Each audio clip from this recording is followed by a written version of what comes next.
High friends, good morning. আশা করি তোমরা ভালো আছো। এই দেখো আমার এই মুরগি দিদিটার খবর দেখো। তুমি কিছু বলতে চাও? কি আর বলবো তোকে? কেন? বদমাইশ মেয়ে ছেলে। ই দেখো বদমাস বলছে আমাকে। প্রেম করছিস, একবারও আলাপ করি না। এখন আবার শুনছি মেয়ে ছেলেটা খারাপ। কার সাথে প্রেম করছে ভগবান জানে। ছেলেটাকে খারাপ করে দিয়েছে আমার এক বান্ধবী। খারাপ কেউ কেউ যদি খারাপ না হয় তাকে খারাপ করা যায় না। কেউ যদি খারাপ না হয় কাউকে খারাপ করা যায় না। তার স্বভাবটা, চরিত্রটাই খারাপ। চরিত্র খারাপ বলেই সে যাকে যে ডাকবে তার কাছে চলে যেতে হবে। একদম ছিল না, ছেলেটা খুব ভালো ছিল। হ্যাঁ, সে ভালো থাকুক, যেখানে থাকুক ভালো থাকুক। আর আমার জন্য তার কপাল পুড়ছে।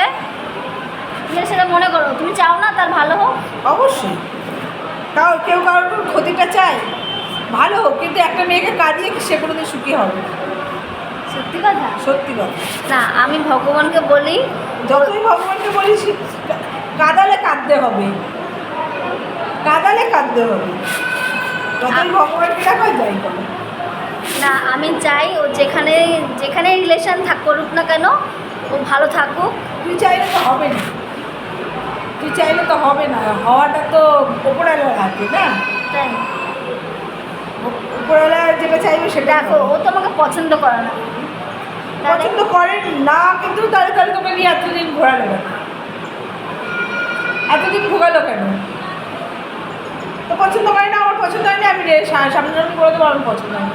কিন্তু এইভাবে তো ভোগানোটা উচিত না। তোকে তো ঠকালে ঠকতে হবে, বুঝবে না, ও খুব ভালো ছেলে, হেল্পফুল। আমাকে 8 বছর এই ট্যাকেল করেছে, এটাই সব থেকে বড়ো কথা। আমার মনে কোনো দুঃখ নেই, দেখো না আমি ফ্রি মাইন্ড। কিন্তু ঠকালে, ওই যে বলছি ঠকালে ঠকতে হবে। এটা তুই কিছু করতে পারবি না, এটা তো ওপরওয়ালার হাত। এটা তো ওর দোষ না, এটা তো মেয়েটার দোষ। দেখ, আমি যদি না হাতের মুঠো করি এক দোষে দোষ হয়। এক হাতে তালি বাজা তো, এক হাতে তালি বাজা। কী করে বাজে দেখি? তুই মেয়েটার দোষ দিচ্ছিস। তুই দিদি ফোন করছিস। ঠিক আছে, দিদি আমাকে অনেক কথা বোঝালো, আমি সরে আসার চেষ্টা করছি। সময় আমার লাগবে। ফোন করছে? 8 বছর রিলেশন তো একটু সময় লাগবে। ঠিক আছে, তাতে কোনো অসুবিধা নেই। ফোন করছে? দিদি ফোন করছে না না, ওই সত্যকে ফোন করছে না। ঠিক আছে, আমার কোনো রাগ ক্ষোভ কিছুই নেই। যেখানে ও ভালো থাকুক থাকুক। আমি হলাম বাজে ছেলে মেয়ে, বুঝলে? ভালোবাসাটাকে আটকে রেখেছিলাম। আমাকে দেখতে ভালো না, দেখো বুড়ি বুড়ি হয়ে গেছি। তাই ওকে তো মেয়েটাকে তো দেখতে সুন্দর। আরে দেখতে সুন্দর হলে কি হবে? তাহলে তোমরা তো সেদিনকেই বলে দিতে পারতো যে আমি তোমাকে ভালোবাসি না। তাহলে দেখে শুনে রূপ দেখে তো বললে, তাহলে তো রূপে আগে তো চলে যেত। এখন গেল কেন এতদিন পরে? 8 বছর রিলেশন রাখার পরে চলে গেলে তাকে কি বলবি? বেঈমান? না না, ও বেইমানি করেনি।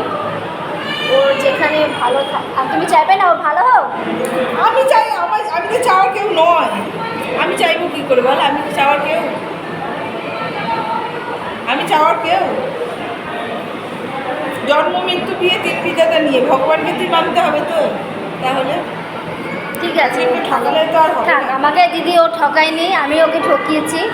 ওর ভালোবাসা মানুষকে আমি বুঝিনি। দিদি ও আমাকে বলতো যে কবিতা ওকে মারধর করো না, আমি ওকে সত্যি ভালোবাসি।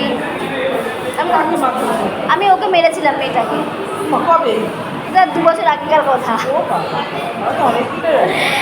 অনেকদিন ও বলেছিল আমি রিলেশনটা রাখছি না, কিন্তু ওর ফোনটা আমি হ্যাক করেছিলাম, এর জন্য আমি ক্ষমা প্রাপ্তি। কিন্তু আমার মনের ভেতরে যে সন্দেহ ছিল সেটা সঠিক,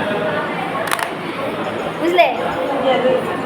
বিয়ের আগে ঠকে শিখেছি সেটা। বিয়ের আগে চিনতে পেরেছি সেটাই। বিয়ের পরে হলে কি হতো? জীবনটা বরবাদ হয়ে যেত না দিদি? ঠিক আছে, চলো। অনেক দিদি আমাকে বোঝাচ্ছে। ঠিক আছে, দিদি আমাকে অনেক বুঝিয়েছে, বাড়ির লোকও বোঝাচ্ছে। আশা করি খুব তাড়াতাড়ি ভুলে যাবো আমি।